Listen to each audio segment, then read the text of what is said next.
Hello guys and welcome to our new podcast, which is called Total Organist. I invited Vidas to join my channel because I already have given a few hundreds of podcasts on his channel, so now it's his turn to pay me his debt.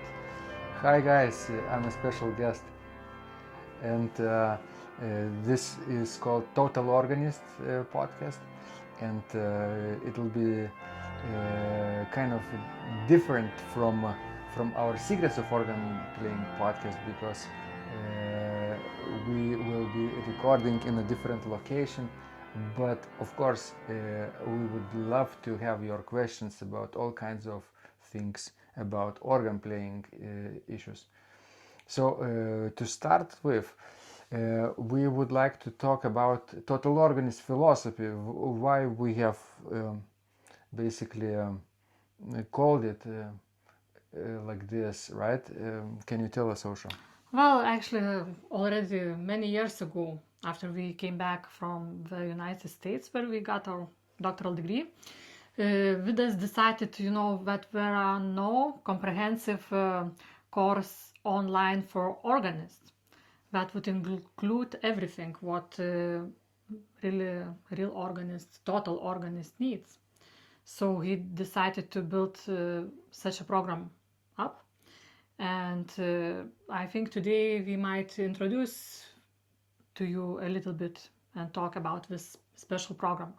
So with this, it's a membership program that we have offered for our community for a number of years now, and as Ausra says, it has been the most comprehensive organ training program online. It has hundreds of practice scores and training programs with fingering written in. And pedaling, not even fingering alone. Fingering for organists is not enough, right? The biggest hurdle is probably pedal sometimes. So we have taken the trouble of notating it for you throughout our team.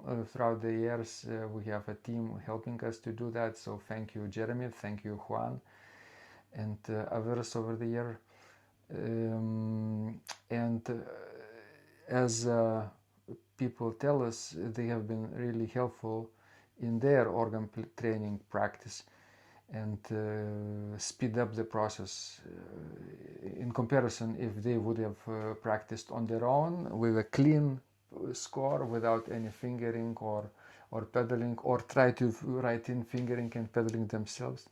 That would have been much slower and less precise process, because we know the most efficient and technically appropriate and historically appropriate fingering and pedaling for any organ piece.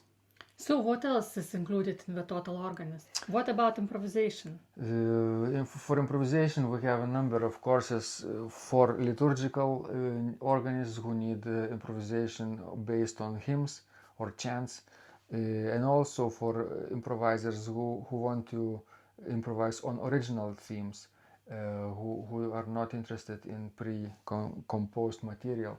These are somewhat related courses and themes, but the basically audience of these courses are a little bit different. Sometimes they overlap, of course, because liturgical organists sometimes play free preludes and postludes, not based on pre-existing material. So, but also concert organists also improvise on chants and hymns as well, and chorales. Yes, what about educational videos? Does the Total Organist include them?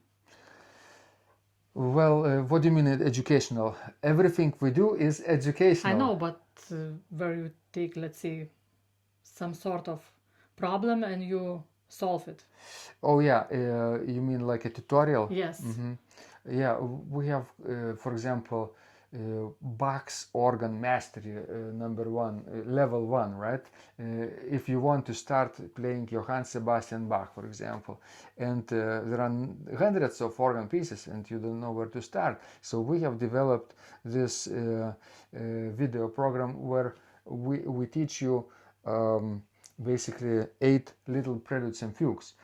Previously, they were, of course, attributed to Johann Sebastian Bach, but now it's believed to be by one of his students, probably by Johann Ludwig Krebs. But still, it's Bach's circle, so it's the same style. So it's like 16-week program, and in each of the week we learn together basically one prelude or fugue from that collection in graded order, starting from the easiest to the most difficult. Okay, maybe now let's take a short break and drink some water because it's really hot today. From our beautiful Secrets of Organ Playing mugs. Yes, you can find the links to these mugs in the description of this video. Obviously, these are really good gifts for organist community.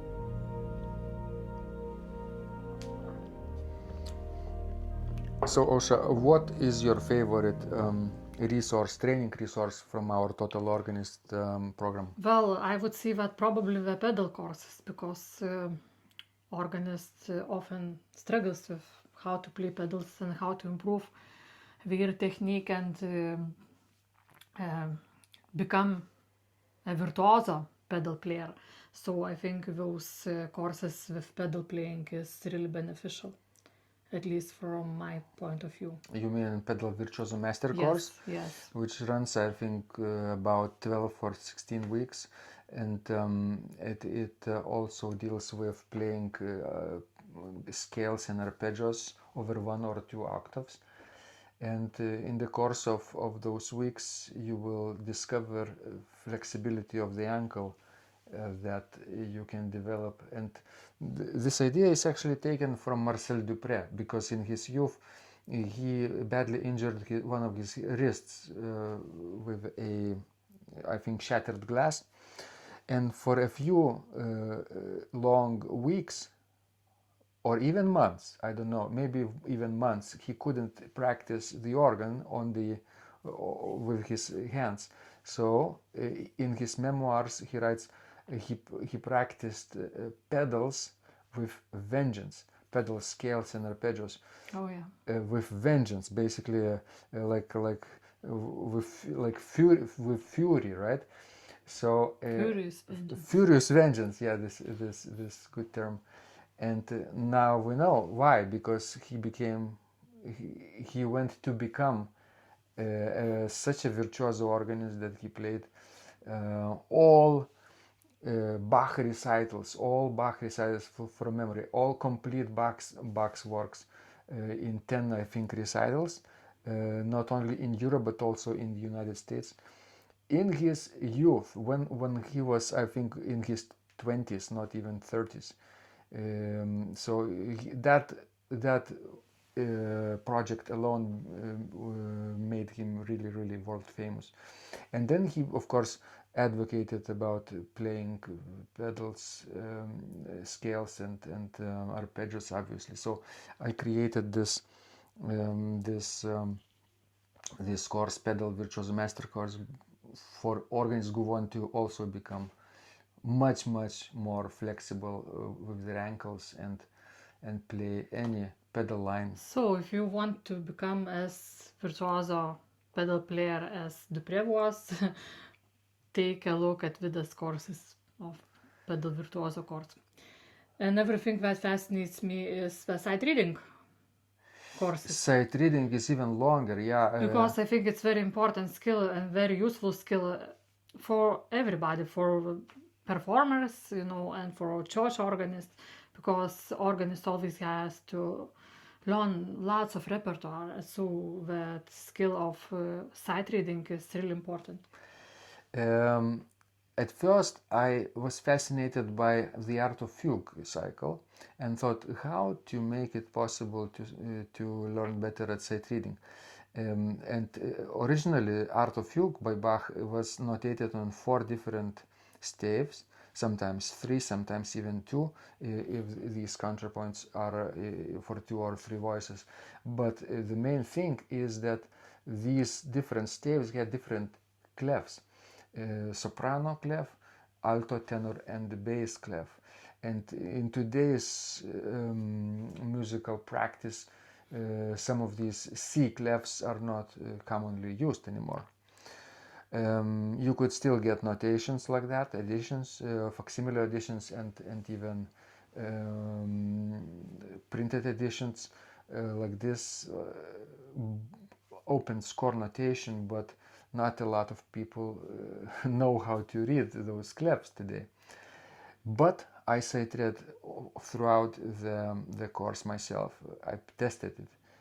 I started with the soprano clef, and throughout all these 19 or 20 counterpoints, I think 19, I practiced for a number of weeks just the soprano clef, and then switched to alto, then to tenor, and then the bass, and then 2 lines at a time, and then 3 lines at a time, and 4 lines, and that became my basis of this sight reading course.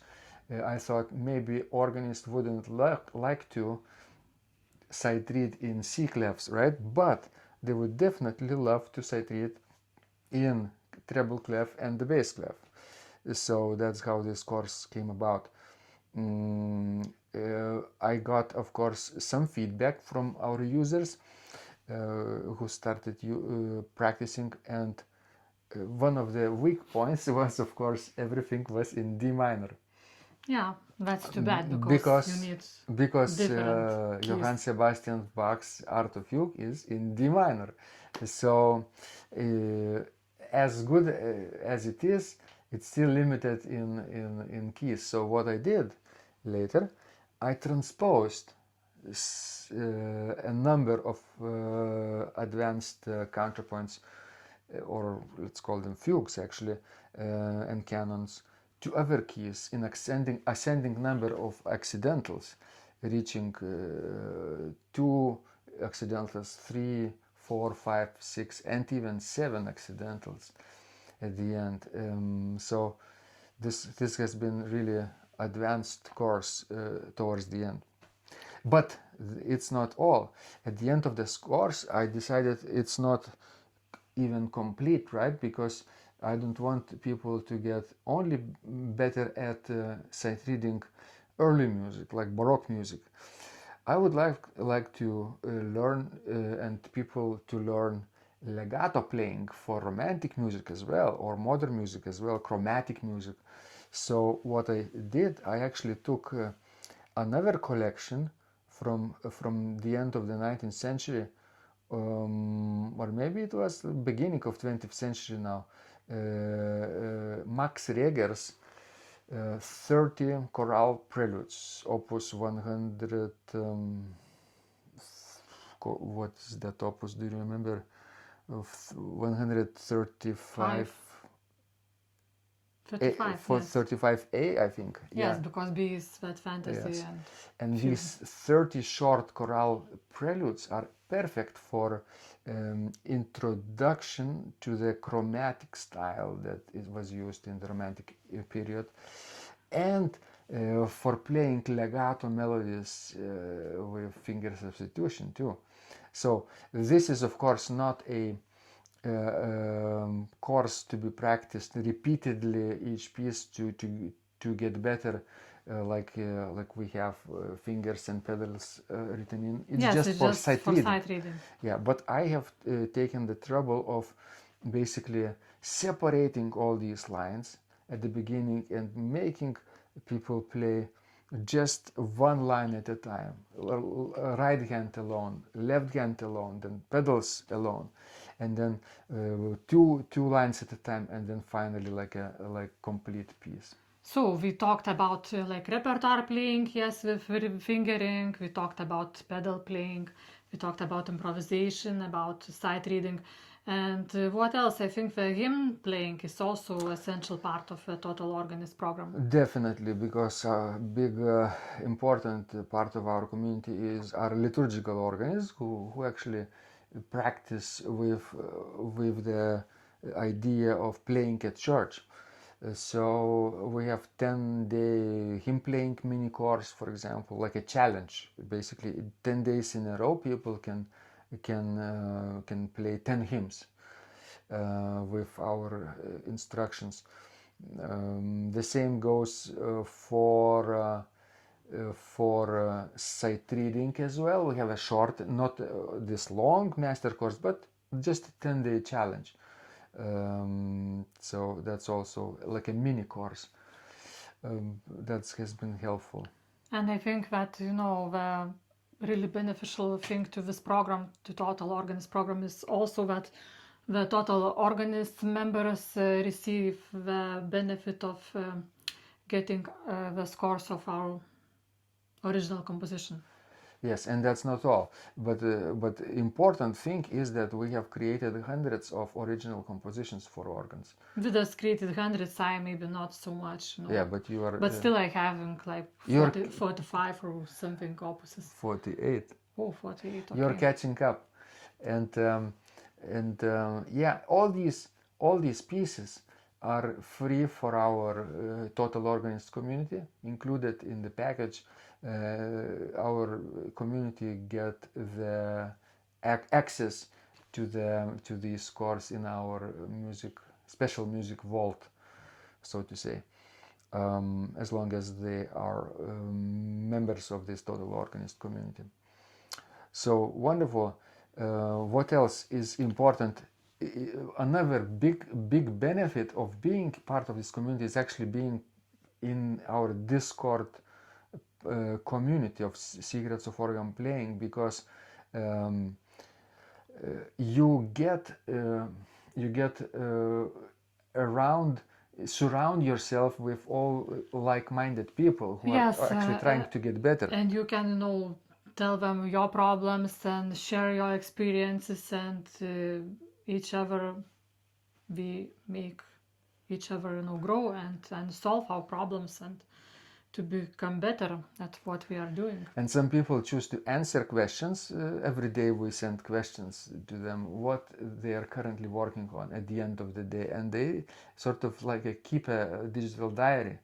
And I also try to answer questions what we have been working on today, every day, and it's been really beneficial because it helps to keep to stay on track with the task, with the goals, with the dreams that people have, and also some of the challenges that we face.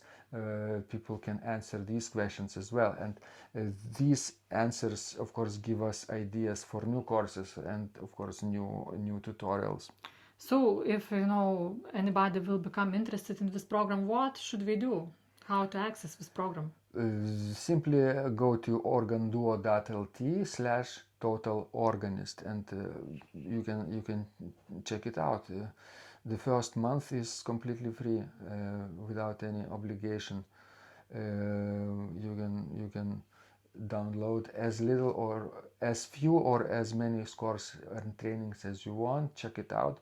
I don't recommend downloading everything, because you won't be able to do everything. Yeah, it would be, of course, cheating, like hoarding material, but you won't use it during that time. So our suggestion, for people, is basically track your time, how much time you can dedicate to organ playing every day, and generally speaking, more than 2 courses at the same time would be a little too complex for people. Yes, and another thing what I can guarantee you that this program really works, because we know it from witnesses, from people who really took our courses and told us about their experience, and we even got to witness one of them live. That was our friend from Australia, John Higgins, who actually had really very little keyboard training in his life, and he was already, mature in his age. He was, maybe 30 years old when he discovered this program. And he started to follow with his instructions and, to take a few courses. And actually, he started to play the organ, and he did that quite well. He was even able to perform a solo recital in Vilnius at St. John's Church. That's so, right. So I was really amazed, being an engineer as his, real profession. I was really surprised how well he did, because he was really careful and at following instructions. Yes. Yeah. We were a little, of course, worried how he would adapt in a short time to the largest pipe organ in Lithuania, which stands in our church key action at Vilnius University St. John's Church. A good job, really. But we were rather amazed how well he did, and that's just an example how anybody can progress if they just stick to the materials that we provide. And yes, and of course maybe his situation in life changed over the years, but there is no reason people like that, like John, they could go on and take qualification exams, like certificates, to have like a certified, sort of like not a degree but a certificate in organ performance, like from Trinity College or Royal College of Organists. So if basically, especially AGO. If you struggle of finding, organ teacher in your area, because people write for us about this problem. Not everybody can, access a real organ teacher. So I think this course is very beneficial, this program. Especially if you live in remote areas, areas which are, hundreds of miles away from cultural centers and public music institutions with quality organ training. Then, of course, this online education is really, really life-changing. So, and I think in the future, in this podcast, we will answer your questions and try to help you to solve the problems that, you get while, you are learning to play the organ, the king of the instruments.